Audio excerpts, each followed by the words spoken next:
I think I've gone so far down the decentering men rabbit hole that I just like truly do not see the point of a relationship unless you are just like truly obsessed and in love and you admire each other, you adore each other, and you like feel so much endearment and like. Well, yeah, you were doing relationships without all that. It's probably yeah, it should probably be pretty meaningful for you to be in a relationship with someone, I would say.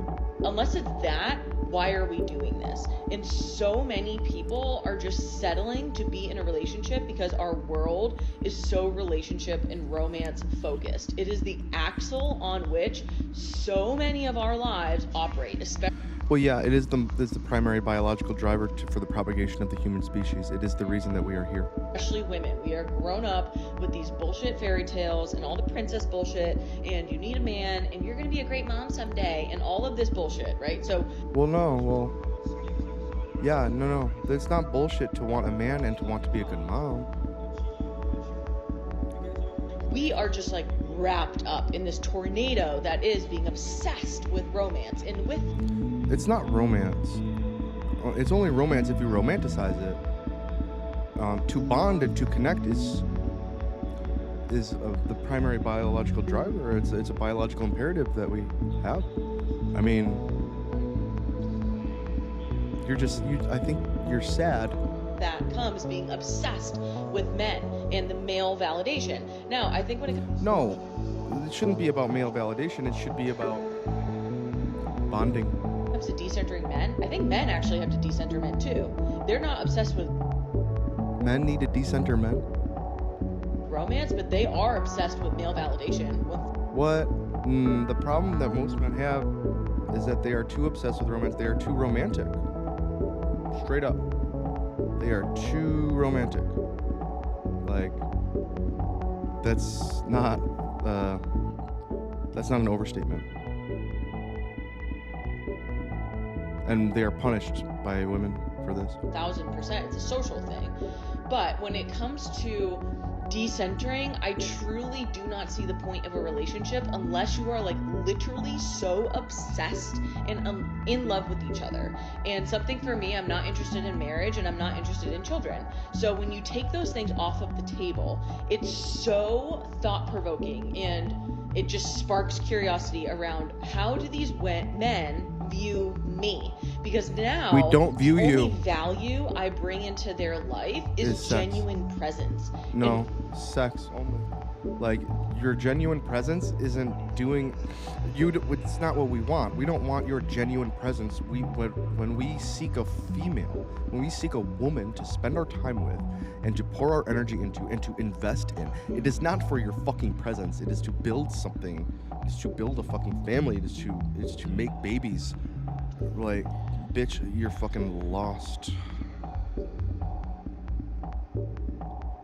For me, that's what I want in a relationship. I want genuine presence and joy and security and safety. Yeah, I'm sure you want a lot, right? I'm sure you want all these things, but you're not willing to give the man what he fucking wants, and that's a fucking baby. So get over your fucking self. I don't want kids. I don't want a piece Well, then of you paper ain't shit. tell Well, me then I'm you married. aren't I shit. want a wedding. Then you ain't shit. Then go fucking die alone. Like, leave me alone. I don't want any of it. So when you take those things out of the mix and then you replace it with what a relationship should be. No. You take that shit out of the mix. You tell a man that there is no future with you. You fucking dumb. This woman is so dumb. Don't fucking post on the internet again, woman. Or not, your actions will get you a man, and you begin to recenter yourself in your own life again. Bullshit. Since when have these women not been the center of their own fucking lives? When did this happen? Centering yourself does not mean eradicating men from your life entirely. Are you sure? Because that's what it fucking looks like. I don't think decentering men means no longer dating men. Oh yeah, I forgot that you have your own very special definition for it. So let's hear your very special and ambiguous and specific fucking definition for it that we all now have to take as the objective truth. No longer having male friends. No longer like cutting off your relationship with your father, cutting off your relationship with your brother. If you have a male dog, get rid of it. You know what I mean? I don't think it should have ever been that extreme. I don't think it was ever intended to be that extreme. But unfortunately, like with so many things, it's become a competition amongst women on who can decenter men the most, on who's doing a better job at it. Yeah, did you know that this whole decentering men idea that women tell other women is a fucking mating strategy to keep you away from the men that they want? Did you know that? It's called intrasexual competition. You didn't know that, did you? That this is all a fucking lie. That the upper echelons of women that are in power, that have the big voices, they propagate this lie as a fucking mating strategy, dude. The thing about these social causes, these movements, feminism, is that it needs to be accessible. Okay. No, it doesn't. It needs to be burned to the ground. It needs to be slaughtered. It needs to be bled out. It needs to be drowned. It needs to be asphyxiated. Right? And when you make it too extreme, it no longer becomes accessible because it's not Good. Then get more extreme. realistic to ask the everyday person to Look, the accessible feminism that you're talking about, first wave feminism, has already done its job, and it has course corrected humanity and civilization. You got your rights. You got suffrage. You got everything that you want. So the feminism that exists today is female supremacism. You are supremacists. So you want to make supremacy more accessible. cut every single man out of their life. That's not realistic. Men are 50% of the population. So yes, I still have quick male math there. friends, and I still date men, and I was raised by a single father. I have brothers who I love. Men are still very much a part of my life, but they probably take up 10% of my mental capacity. Due to the content I make, I do think about men and women in relation to society and dating structures. But in terms of my personal life, they take up 10% of my brain. The other 90% is taken up by my job, my dog, my friends, my hobbies, my passions, my ambitions, what I'm pursuing, my interests, all those things. Okay, look, I don't have a problem with this I fundamentally. stop making these things like, we are damned if we do, we're damned if we. Look, I don't have a problem with what you're saying fundamentally. For a woman to decenter finding a man and instead focus on whatever it is that she loves and make herself happy and fulfilled from within, I think that this is good. However, you have to be warm and willing when a man that you're considering comes into play, because a man that wants to potentially build something with you will not accept being 10% of your life. I'm sorry. So you have to be versatile. You have to be open. You have to be warm and willing when a man comes into your life that you are considering. And I think that's where this whole line of thought and action from quote unquote feminist women. By the way, feminist women will abandon feminism the moment that the right man comes along. Just so you know. So feminism is just a ploy for lonely women at this point. But you have to be warm and willing when that man comes along to abandon your fucking feminism that you know is bullshit. Don't, even in our own communities where we're trying to support each other. I wish it could stop being turned into that. Okay, we have ultimately come up with the boy sober rules. Now, how did I come up with these rules? I went to dinner with my friend Julia. We started talking about it in the Uber on the way to a bar for my friend's birthday. And then at the bar, I asked the ladies around me, I said, what do we think about these rules? Da, da, da. So I did have a few people help. I had a bit of a focus group. Okay, so these are the 2024 boy sober rules. No dating apps, no dates, no exes, no situationships. And let me just say, my whole life I've been saying, oh, I'm single. No, I've never been single. I've always had a situationship. Yeah, so this is just another mating strategy that women do. Women constantly, they tell other women to stop dating. They tell other women, we're living by these rules. We're not dating. We're not doing that. Bro, this is literally a fucking mating strategy. Because if I can convince this woman to not date and a guy comes around and we're both looking at the same guy and she's like, oh, I'm not dating. I'm that rule, you know? I swear to God, this is a fucking mating strategy, guys. Not single if someone is taking up your brain space, okay? So no situationships, no XOXOXO. And if I have to explain to you what that means, you know exactly what Why are you I wearing mean. a scarf XO. inside, No you hugs dumb and kisses bitch? extended. No hugs and kisses, etc. Ever since I've been sober, I Fucking drunk bitch. don't do random hookups anymore. You are never going to see me go to the bar or go to the clubs and bring someone home. When This guy's such a fucking pick-me. you're sober at the bars or the clubs and you realize how crazy drunk everyone is, and then some girl comes up to you and just like, "Hey, what are you doing tonight, hot stuff?" Yeah, I do. I was a bartender for a long time, and I fucking hate drunk women, bro. It's really, I fucking hate it, bro. But this guy's still a fucking pick-me. Just kind of turned off. I also feel like a weirdo being sober and then being drunk, so it's just like, this ain't gonna work. Yes, making much better decisions in my... Honestly, I just, as long as their breath doesn't smell bad and they're not like crowding my fucking space, they really, it helps me treat them like the children that they are, because they're literally just behaving like a child. My sobriety, not bringing home random girls, and waking up in the morning feeling safe and sound. When I would drink, I would maybe sometimes make bad decisions because my judgment was clouded. Let's put it like that. But now that I'm sober, I have a clear mind, and I will never, ever take home someone from the bar because they're a stranger. You don't know where they've been. You don't even know if they're safe or not. I don't care. Taking a stranger home from the bar is literally insane. Shut the fuck up. You don't be a pussy. You're afraid of a woman? I can end her life with my fucking bare hands. What do I care? Is she hot? So now that I'm sober, no more of that. If a man has disappointed you or irritated you, I am going to give you the life hack. When I'm disappointed by a man, or, you know, he kind of flopped. He kind of flopped. They have a tendency to flop, okay? That's their thing. They love doing it. They love it. And what I have told myself, okay, sometimes you have to rewire your brain. And this is what happens now, okay?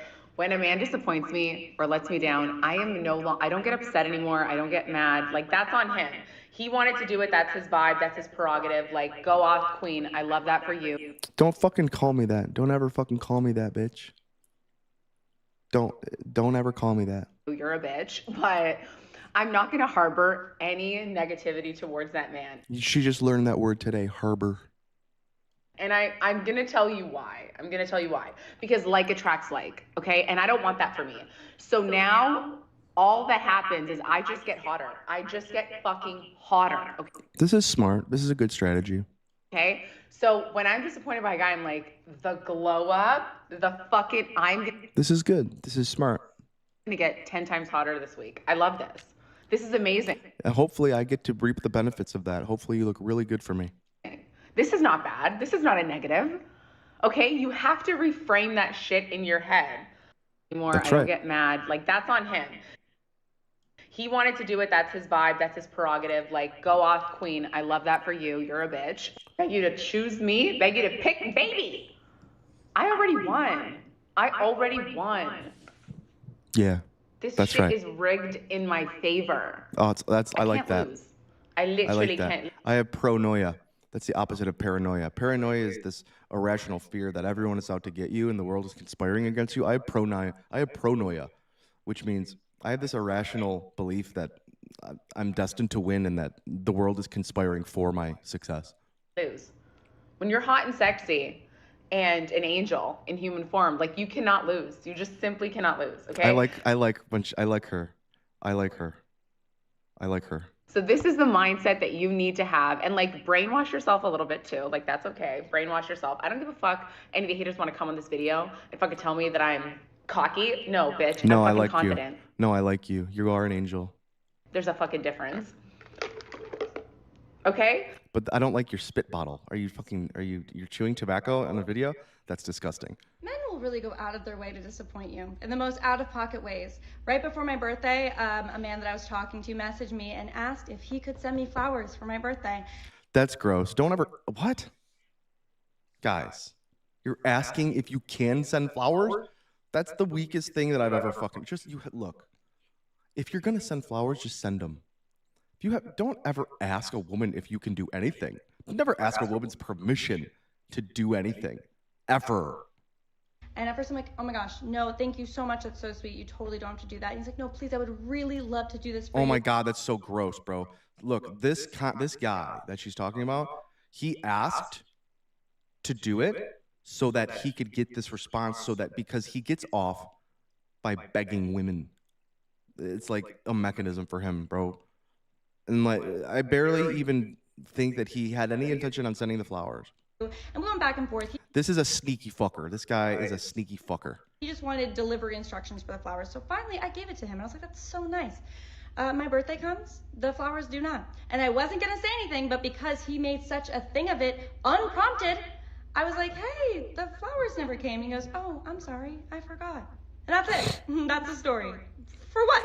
I'm so fucking tired of being disappointed by men. I'm so fucking tired of getting hurt. I'm so fucking tired of men lying and then calling it honesty. I'm so tired of men pretending like they want to be in a relationship with you and literally pretend and act like they are in a relationship with you just for them to turn around weeks later and say they don't want a relationship with you. So what the fuck were you doing the entire time? Were we playing pretend? How old are we? I thought we stopped playing pretend when we turned like 9. Why are we still doing it? Why are you a little boy in a man's body? Why? Whoever hurt her, kudos. Good job. Proud of you, bud. Why have you not matured yet? Why do I have to be disappointed and... I love this. This is a victory lap for you. Whatever guy triggered this woman, I stand with you, brother. Feel like a fool every fucking time. I'm so tired. Just from... Good. We need to tire them even more. We need to exhaust them. We need to leave them lost, confused, desperate for answers. Okay? That's what we need to leave them searching for meaning and trying to pick up the pieces. What I've also learned about guys is that they know right away. They know pretty early on if they see it with you or... That's right, we do. That's right, we do. They don't, and they're not going to waste their fucking time if they don't see... No, we're not going to waste our time. We're going to waste your time, young lady. It, right? And I'm not talking about like just keeping you around, kind of breadcrumbing you just to like be able to get into your pants. Right. So that, you know, you go out on a night out so that they can text you at 2 a.m. and you come over. I'm just saying, like, I've gone through enough, I've been through enough that like I know the difference. I can usually spot... You look like you've been through a lot, and that's probably why you're not getting chose. The difference. I'm talking about guys that are coming over, cooking me dinner, hanging out. Really? They're cooking you dinner? Hopefully it is a low-calorie option. Hopefully it's Jenny Craig. Out multiple times a week, going on dates, paying for things. I'm meeting their friends, they're meeting my friends. Like, very much dating, right? So you can do all of the long-term relationship-y things with me, but then turn around and say you don't see the long-term relationship with me. It's your hair and your face. Everyone's like, oh my God, Lindsay, how do you deal with heartache? How do you deal with like getting rejected and getting your feelings hurt? You obviously whine on the internet. That's how you deal with it. Like, don't handle it well, but the more it happens, the better I become at just like fucking letting it go. I used to always turn it around and be like, okay, well, what happened? And why me? And what did I do wrong? And why didn't he like me? Now, there's no rhyme or reason. I've literally learned that it is nothing to do with me. And that's not to say I'm perfect. That's not to say that, like, you know, everyone has to like me. But it doesn't matter, honestly, what they tell me. It doesn't make it any better. So asking them, like, what went wrong, save yourself the fucking time. Save yourself the text message. Save yourself... No, you should ask us what went wrong. Just give us another chance. Just believe us one more time. It might be the time that we actually stick around. You never know. You won't know until you try. They're gonna lie. You're never gonna get the real truth. Sucks to get excited about someone and to really put your time and energy and for it to be reciprocated and for it to be going well and then for it to be taken away from you without you understanding and without getting any type of like good reason. Yeah, taste of your own medicine, bitch. Don't act like you've never done that to a guy before. Please. Next. Because most likely, it has nothing to do with you. completely competent. Stop rewarding incompetence. All right, let's see. Weaponizing- Let's see what Jet has to say. Oh, what's this bitch? Periods. What is this bitch talking about her period? I don't want to hear that. Periods, vagina, periods, period cramps, Shein cart codes, makeup, jewelry, beauty, fashion. I hate my boyfriend, final bosses. Where are you? Vagina, vagina. I hope this works. They're not bad at it, they're just pretending to be. Weaponized incompetence has become so commonplace in our society, and it all started back in grade school when students would pretend not to know how to do the homework so that their teachers would do it for them. And the genius part is that they get to avoid responsibility while looking helpless instead of lazy, so you can't even say they didn't try. When you ask someone to help you with something nowadays, they'll just intentionally do a shitty job so that you never ask them again. But when they do something that actually matters to them or that they enjoy, suddenly they're completely competent. Stop rewarding incompetence. Let them figure it out for themselves. Weaponized incompetence is when you purposefully perform a task really poorly. Who is this so fucking that, Jew? Now this is coming from the husband. So that things that are the bare minimum in my relationship. You want to know why he stopped planning dates? Because I think I've gone so far down the decent. Is that 4? I think I didn't watch 3.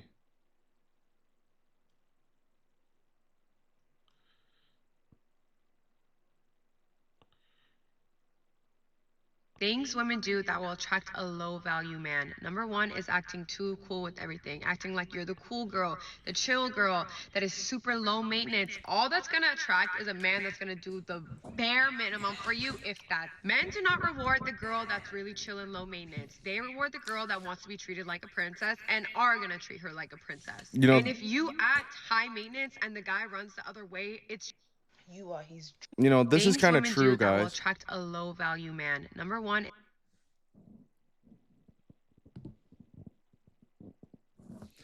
It's always 50-50. Half of it's her fault, and the other half is that the mother that registered to be that way. You don't blame yourself, bro. Keep your head up, okay? Some women are just prime candidates for the nunnery. Got you. If dudes are doing that, then why is she going on a date? She's a liar, phony. This woman is a phony. Yeah, most women are phony. So look, but this woman, what this woman right here is saying is true. Like, as far as like advice for women goes, like if you are extremely low maintenance, if there's no, look, this is just how the power dynamics of the human condition goes. Okay, if you are extremely low maintenance, if you are just easy going and not challenging, and there's no, your feathers are never ruffled, and you're a pushover. Like, pushovers exist in both sexes, men and women, right? Doormats exist in both sexes. If you are a doormat, you're gonna get treated like a fucking doormat by a more powerful person. Like, this is just fucking common sense. is acting too cool with everything, acting like you're the cool girl, the chill girl, that is super low maintenance. All that's gonna attract is a man that's gonna do the bare minimum for you, if that. Men do not reward the girl that's really chill and low maintenance. They reward the girl that wants to be treated like a princess and are gonna treat her like. Right. Look. Humans reward other humans that demand reward. Okay? If you're not demanding reward, if you are just accepting everything as it comes, you're not putting up a fight, you're not respecting yourself, you're not going to get rewarded. This is just common sense. Like a princess. And if you act high maintenance and the guy runs the other way, it's just proof that he's low value. Why would you even want him? You're dating someone for what? Number two is acting too independent. Low value men love independent women because they don't got to do anything for them. Why are you going under your hood trying to fix your car? This is a fact. I don't really love independent women, like, because especially when I do most things better than you. I do most everything better than you.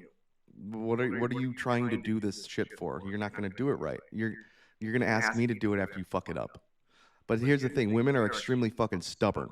You tell them that, they're like, now they'll have to do it by themselves. That's when you just fucking get out of there and fucking kick her to the fucking curb. Kick her out of your fucking car. Or let him do it, or let him call someone to do it for you. Why do you want to do these things? You're not trying to be one of the bros, you're trying to be his girl. Understand that. Number 3 is paying for men, which is so disgusting. Guys, stop paying for men. Don't do 50-50, because once you start paying for a man once, they're going to take that and run with it, and then you're stuck paying for everything from him. He's going to expect you to pay for all of the dates, all of the little gifts that you guys...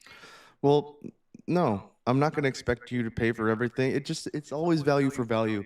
Look, with most men who are logical, who have, who have learned a lot about the world, who have carved out a place for themselves in the world, who have, achieved some success, who have some wisdom and experience. These kind of men, they do value for value. Okay? We're very good at assessing value, at appraising value, and understanding the things that we do and how valuable they are, right? So if we feel like we are getting a good deal, then you're gonna have to fucking bring more value. And the more successful, the more experienced a man is, the better he is at assessing the value that he's giving and the value that he's receiving from you. So you have to go value for value with a high value man. Okay? So if he's telling you to pay for shit, that means that you're not carrying your weight in other fucking places, okay? Do, he's gonna expect all these things and you're gonna get nothing in return. I don't know why women think that it's okay to pay for men. I kind of feel like they're pick-me's when they do it. Number 4 is acting like wifey, doing wifey stuff when you just met the guy. You just met him, he did nothing for you. Yeah, this scares men away too. So this is good advice in general for women. Low value men love that. They want to get the most out of a woman to do the most for him with the least amount of effort. Yeah, so see, I do not want the most. I don't want to come up over a woman. I don't want to. I'm. You know what I mean? Like, it is not in my. It's not on my fucking priority list to fucking cheat a woman out of her time and waste her fucking time, right? Like sometimes for my own amusement, I'll do this, but like it's not like it's not my prerogative. I feel like dudes want something that they can't get. Right? Dudes want something special. Dudes want something like remarkable. So like getting whatever you want from some woman that easily gives it to you is not very remarkable, and honestly you get really bored with it pretty quickly. On their end. If a good morning text can make you clean, cook, pay, do all of these things, they love it. They thrive off it. But you guys don't let men be men. Men like to chase, men like to work, men like to do stuff for you. That's why right. They're men. And number 5. So she's right about this. Men like to do stuff for you, but and she's right in giving the advice that women do need to create the space. So she's talking to women who are obviously over-giving, right? If you are over-accommodating, this is just all people-pleasing behavior in general is bad, right? That's the generalized advice, which I agree with here, right? So if you're not creating the space for the other person to invest, you're not in a good spot. Most important is a woman that doesn't set boundaries. Women that don't set boundaries 99% of the time always attract low value men. Always. You guys attract low value men because they thrive off of. You guys are very easy to manipulate. You guys are very easy to take control over. Girls that don't know how to say no, low value men love. I like her. Miss, whoever you are, contact me. Contact my manager. That they can take I'm trying to boink you on the couch. Whatever they want from you and you're just going to allow it. You won't say no because you won't say no. Here are 12 signs that man is a liability, not an asset. Let's get into it. Number 1, his actions and his words do not align. He says one thing and he does another. This incongruence, guys. See, women are hip.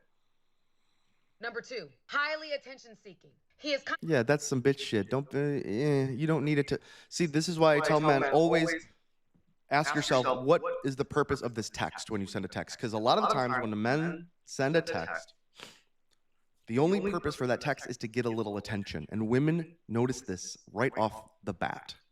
Constantly in need of attention and validation from others. Number 3, he does not take accountability for his actions. It's always something. Yeah, well, if you're not taking accountability for your actions, don't expect him to. Someone else's fault. Number 4, difficulty managing his angers and any other. Wow, it really sounds to me like she's describing a fucking woman, doesn't it, guys? So if you're acting like a woman, you suck. That's what she's saying. And women suck is also what she's saying. Emotion in a productive way. Being with him is like walking on eggshells because you don't know what triggers him. Number 5, does not respect boundaries. Number 6, poor character, lacks integrity. Number 7, insecure and unreasonably jealous. Is paranoid of being cheated on, which causes extreme control. She's describing a fucking woman. Behaviors. Number 8, self-centered and unwilling to make compromises Dude. or adjustments. Thinks relationships are only about him and getting his needs met. No one else. Number 9, inconsistent and unstable. Remember, a double-minded man is unstable in all of his ways. Number 10, has not taken enough time to heal from his past relationships. Always in a new relationship or looking for a new relationship in order to escape being alone and truly healing. Number 11, always talk about his ex. Whether negative or positive, he ain't over it or her. Number 12, he love bombs and chases you. So I saw this post on Facebook and it says, broke men are mean. And it said that broke men are mean because they're frustrated, and in turn they turn that frustration out on their partner. Now, I don't know about taking the frustration and the anger out on your partner, but I can testify, yeah, that's very true. Broke men are mean. I remember what it was like to be broke. Not that I'm super rich now, but I've been broke before, and I was mean and hostile as shit. You haven't been broke before? It's frustrating. Nope. Especially when you're ambitious and there's things you want to do and stuff you want to accomplish and you can't because you don't have the funds. And not only that, when there's stuff you need and you don't have the money for it, that's what's really frustrating. And thank God I didn't have any kids at the time, because I could just imagine people who have dependents, like children and families depending on them to make the money, and there is no money. That'll make a motherfucker mean. There is nothing worse than wanting to do something nice for the person you love and having to explain to them why you can't do it. Don't explain. Because you don't have any money. That is a painful Never ass explain. conversation. But I'll tell you one thing. I remember when I first got my real big boy job, when I was working at Enterprise Rent-A-Car back in 2020, right after the pandemic had like kind of ended. I was making like $42,000 a year, getting paid $1,200 a week. You could not tell me shit. You understand me? I thought I was the Wolf of Wall Street. It was a professional corporate job. I got to dress up every day, wear a suit and tie, written cards and stuff, man. And on top of that, my apartment at the time was like $400 because it was like a little college apartment in the little dorm area. So my apartment was $400 and I made $1,200. So I had like $800 to do whatever the hell I wanted to do. Oh my God, you couldn't tell me shit. Probably couldn't tell you to buy Bitcoin either. Chump. I had more bass in my voice when I had money. You know what I'm saying? I had more confidence when I had This is a fact, bro. Your bank account reflects your nervous system. money. It's something about knowing when you got it, it gives you that extra confidence. It makes you happier. It makes life a lot easier. It's an ease that comes over you when you want to take your girl to that place and you can. When you want to go buy that pair of shoes and you can, and your refrigerator stays full. That's a great feeling. And I'm not saying that money can buy happiness, but No, money just gets you freedom, not happiness. I guarantee you'll be a lot happier with money than without it. I guarantee you that. Because there's no way you're hungry and you haven't eaten for a few days and you're happy. There's no way your bills are stacked up in the corner and they all have red letters on them because they're on their final notices and shit's being cut off in your house and you're getting eviction notices on your door and you're happy. That's not happening. But yeah, that post is true. Broke men are mean, because I remember being broke and I was very mean. I was not pleasant when I was broke. Only broke men get married. I said what I said. Only broke men get married because they got nothing to lose, so it makes no difference. They can't get any women because they ain't got no money, so they find a woman, settle down, and get married. A man with money has options. Why the fuck would he ever do that? In my journey of dating, I've only had one bad experience of dating, and that was because I was young and stupid. But however, there was one thing I learned from that situation that saved my whole dating life, and I'm going to share that with you. One thing I've learned about dating is don't to be stranded. Work for the city, state job. Work for the city, state job. They just go along and they, hang out on the weekends. They got Saturdays and Sundays off, and then they're back to work on Monday. And that's their life, and they're cool with that. Everybody's not trying to be a baller billionaire. You, on the other hand, might be a power move person, like you're a power move woman, and you want your man to be aspirational and to go for the gold and try and get a raise and try and get this and that.